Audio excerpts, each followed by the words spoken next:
ọnọtụnesi mkpọri amụ kenibe ka ọ ga-erichawu mgbe o luru ọda ọnọtụnesi mkpọri amụ kenibe ka ọ ga-erichawu mgbe o luru ọda nwanne arụ mere anabere ebego nkirikiri anabere nkirikiri nkweta na ike edo dee enwere m onye nwaanyị a na-akpọ Anabel pụtara ofu mbọsị mambil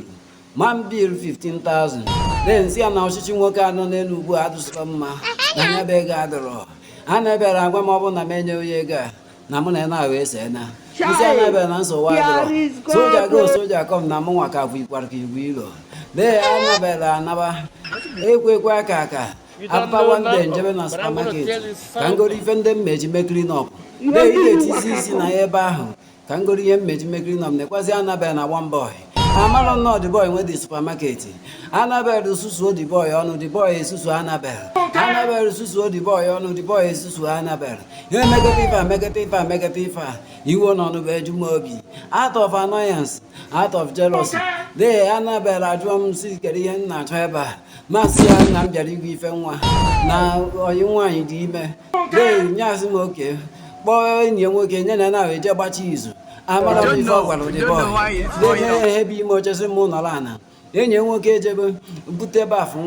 nwa bute ncha nwa bute ude nwa bute pampas dee ha wụkọju ife niile ma akwa nwa wụkọju ife niile ego